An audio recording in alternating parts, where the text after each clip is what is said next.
17. jūnijas. Šis datums Latvijā ir piemiņas diena, kad valsts karogi tiek izkārti sēru noformējumā ar melnu lenti mastā. 1940. gada 17. jūnijā notika Latvijas okupācija, jeb valsts sagrābšana ar bruņotu spēku.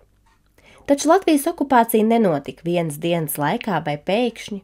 Virzība uz to sākās jau ātrāk, 1938. 39. gadā, un bija saistīta ne tikai ar Latviju, bet notikumiem Eiropā un pasaulē. Starpkaru periodā lielā daļā Eiropas valstu bija izveidojies autoritārisms, un 3 valstīs – Itālijā, Vācijā un PSRS – bija totalitārs režīms, kas nozīmē, ka visa vara piederēja vien nelielai cilvēku grupai, kam bija totāla kontrole pār valsti, ražošanu, sabiedrības aktivitātēm un, protams, lēmumu pieņemšanu. Šīm valstīm bija arī liels ambīcijas uz savas teritorijas paplašināšanu. Padomju Savienība jau 30. gadu sākumā bija okupējusi vairākas dienvidu austrumos esošās valstis – Uzbekistānu, Kazahstānu, Azerbaidžānu un citas. Savukārt 1938. gadā savas teritorijas paplašināšanu uzsāka arī Vācija, kas anektēja Čehoslovākijas Sudetu apgabalu un gadu vēlāk arī pārējo Čehoslovākiju. Taču citas Eiropas valsts neiejaucās. Anglija un Francija izmantoja tā saukto nomierināšanas politiku, neiejaucās un neiebilda Vācijas darbībām, lai izvairītos no kara. Situācija Eiropā bija saspringta. Arī Latvijā. Latvija atradās starp abām lielvarām, un no vienas puses Latviju uztrauc tas, ka pāri varētu iet padomju karaspēks, bet no otras puses uztrauc arī Vācijas nepatika par to, ka Latvija pieturās pie kopējās drošības sistēmas. Tādēļ 1938. gadā, apspriežoties ar Lietuvu un Igauniju, Latvija pieņēma neitralitātes politiku, paziņoja, ka neiesaistīsies karā, ja tāds izcelsies starp citām valstīm. Taču, kā izrādījās, 30. gadu beigās mazajām valstīm nebija nekādas teikšanas politikas plānošanā. 1939. gada 23. augustā PSRS un Vācija noslēdza neuzbrukšanas līgumu. Šo līgumu pazīst ar nosaukumu Molotova-Ribbentropa pakts. Pats nozīmīgākais bija šī pakta slepenais protokols, kurā abas valstis sadalīja to, kas tām nepiederēja, proti Austrumeiropas zemes. Saņēmusi atbalstu no PSRS, 1939. gada 1. septembrī Vācija uzsāka plānu īstenošanu un iebruka Polijā, sagrābjot sev paredzēto daļu. PSRS iebruka otrā Polijas daļā un sākās Otrais pasaules karš, taču Latvijā vēl kara darbība neizjuta. Toties šeit izjuta pārmaiņas iedzīvotāju ziņā. Sākoties karam, Vācija organizēja akciju Atpakaļ valstī, mudināja etniskos vāciešus atgriezties Vācijā, lai visi vācieši būtu vienu vietu. Valstīm tika uzspiesti izceļošanas līgumi, un jau 30. oktobrī sākās vācu-baltiešu aizceļošana no Latvijas. Un šeit, kā jau var noprast pēc nosaukuma, aizbraucēji nebija tīri vācieši, un viņi pat nedavās uz dzimteni. Vairākums Baltijā bija dzīvojuši vairākās paaudzēs, un dažas dzimtas, piemēram, Līveni, Ikskili, Rozeni, šeit bija jau kopš 13. gadsimta krustakariem. Vācieši solīja dažādas labumus par atgriešanos, taču vācu-baltiešos nebija vienprātības. Gados jaunākiem visbiežāk mudināja izceļot, liela daļa bija gatavi to darīt, baidoties no PSRS agresijas un Latvijas bezcerīgās situācijas, bet daļa, īpaši gados vecākie, šaubījās. Šeit taču paliek dzimtas īpašumi, ģimenes locekļi, kas nav vācu-baltieši, draugi, galu galā šeit nodzīvota gandrīz visa dzīve. Daļai turklāt arī nepatika nacistu režīms. Taču pie šiem cilvēkiem, kur šaubījās, Latvijas slepenais dienests jeb politpārvalde sūtīja īpašus aģentus. Pirms tam Latvijā dzīvoja aptuveni 62,000 vācu-baltiešu. 1939. gada rudenī Latviju pameta aptuveni 50,000, 41. gada pavasarī vēl 11,000. Daļa latviešu par vācu-baltiešu aizbraukšanu neskuma, bet realitātē no Latvijas bija aizbraukusi ļoti izglītota sabiedrības daļa.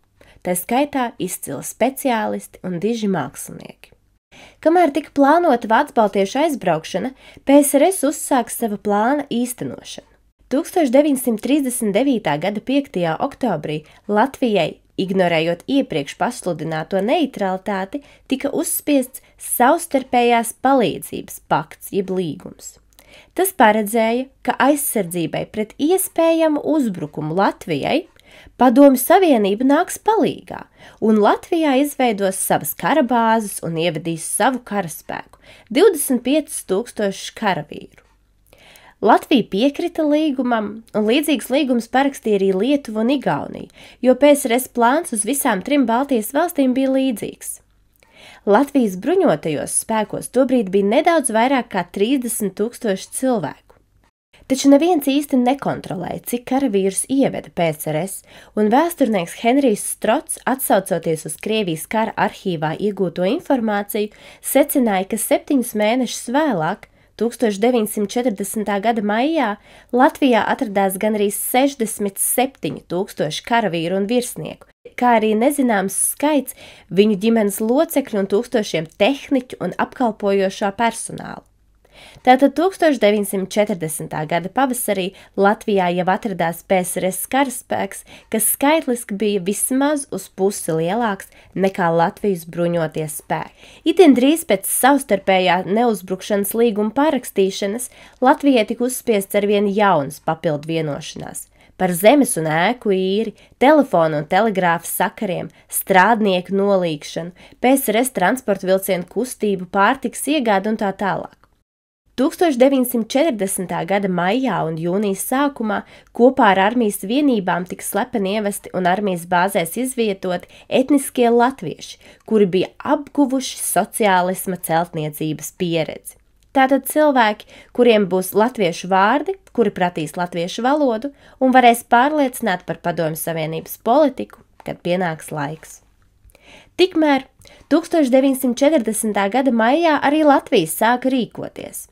17. maija valdības sēdē tika pieņemts lēmums nodot Latvijas sūtnim, jeb pārstāvim Anglijā, Kārlim Zariņam, ārkārtējās pilnvars. Gadījumā, ja Latvija vairs nevarētu sazināties ar citām vēstniecībām, un uzdeva Zariņam kopumā Anglijā pārstāvēt Latviju kā valsti. 1940. gada vasarā situācija strauji kļuva dramatiska. 1940. gada 14. jūnijā rietumos Vācija bija okupējusi Franciju, tādēļ Staļinam bija iespēja īstenot savus mērķus austrumos.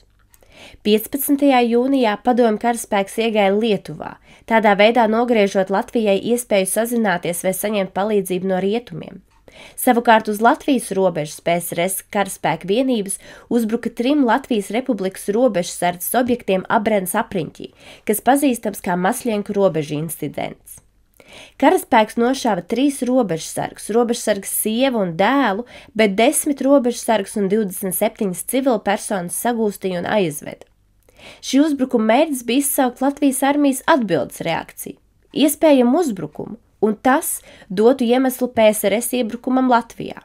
Nākamajā dienā, 16. jūnijā, Maskavā PSRS ārlietu ministrs Vjačeslavs Molotovs atsauca pie sevis Latvijas pārstāvi Frici Kociņu un iesniedza ultimātu. Ultimātos visām 3 Baltijas valstīm padomju valdība pārmeta, ka nav ne tikai likvidēta Igaunijas Latvijas militārā savienība, bet tā ir tikus paplašināta, pievelkot šai savienībai Lietuvu un cenšoties iesaistīt arī Somiju. Sadarbības starp Baltijas valstīm tiešām bija, taču tā nebija militāra, tā nebija tāda, kas plānota armiju sadarbību. Taču PSRS apgalvoja, ka tā ir pretrunā ar 39. gada oktobrī noslēgtajiem savstarpējās palīdzības līgumiem. Sūtnis Fricis Kociņš esot centies atspēkot PSRS pārmetums, taču bez panākumiem. Latvijai tika pieprasīts bez kavēšanās ielaist savā teritorijā PSRS karaspēku. Kociņam pat netika dots laiks, lai aizlidotu uz Rīgu. Tāpēc 16.00 viņš zvanīja Latvijas ārlietu ministram Vilhelmam Munteram un izstāstīja par ultimātu. Latvijas autoritārais vadonis Kārlis Ulmanis 16. jūnijā 7. vakarā sasauca valdības sēdi, lai lemtu, ko darīt. Dažu stundu laikā, jo Tautas pārstāvis Saeimas darbība bija atcelta jau 1934. gadā, Ulmanis un viņa ministri pieņēma lēmumu Latvija piekrīt ultimātam. Cik lasāms no dažādām atmiņām, Ulmaņa galvenais apsvērums bija neļaut latviešiem izliet asins, mēģinot aizstāvēties pret PSRS un pēc tam tāpat zaudēt. Visi Latvijas aizsardzības plāni balstījās uz palīdzības saņemšanu no Tautas Savienības, bet tā 1940. gadā jau bija bezspēcīga. Un pats Ulmanis jau vairākus gadus balstījās uz domas, ka būs loģiski, ka tauta necietīs, ja pati valdība neizprovocēs tās iznīcināšanu. 16. jūnija 23:00 Kociņš trešo reizi tajā dienā devās pie Molotova, lai oficiāli paziņotu Latvijas lēmumu, taču jau 19:45, pirms valdība pieņēma lēmumu, Kociņš bija Molotovam teicis, ka Latvijas atbilde būs apstiprinoša. Vienīgais, ko Latvija panāca, bija iebrukuma atbīdīšana uz nedaudz vēlāku laiku, lai dotu laiku atgriezties mājās Latgales dziesmu svētku dalībniekiem. Latgales dziesmu svētki bija iespaidīgi Latgales kultūras svētki, kuru noslēgums bija paredzēts 16. jūnijā. Tajos atradās arī 4 no 10 Ulmaņa ministriem, un svētku noslēguma koncerts jau bija uz drūmas nots, jo, lai gan svētkiem ļāva notikt, dalībnieki sačukstējās par neziņu par nākotni. Svētku noslēgumā, kā pēdējā tautas lūgšana, 3 reizes tika dziedāta Latvijas himna. Naktī dalībnieki un skatītāji devās mājās, un nākamajā dienā, 1940. gada 17. jūnija rītā, Padomju Savienības karaspēks šķērsoja Latvijas robežu. Joprojām tiek diskutēts par to, ko vajadzēja darīt ar ultimātu. Vai izpildīt Padomju Savienības prasības, vai tomēr pretoties, jo tieši to Ulmanim visbiežāk pārmet. Cilvēkiem netika izstāstīta visa patiesība, un Ulmans drīzāk mierināja tautu, nevis brīdināja. Un šāda padošanās, protams, neizskatījās labi starptautiski. Latvija neko nevarēja pieprasīt no citām valstīm, jo bija ielaidus karaspēku labprātīgi. Taču šeit uzreiz rodas jautājums, vai no pretošanās būtu jēga. Mēs salīdzinājām Latvijas un PSRS armijas lielums, un Latvijā bija ievesta tikai daļa karaspēka. Vēl tikpat bija arī kaimiņu valstīs, un PSRS sūtītu vēl. Latvijai arī nebija nekādas stratēģijas, nebija plāna kopā ar citām valstīm, nebija nocietinājumu. Nepretojās arī Lietuva un Igaunija.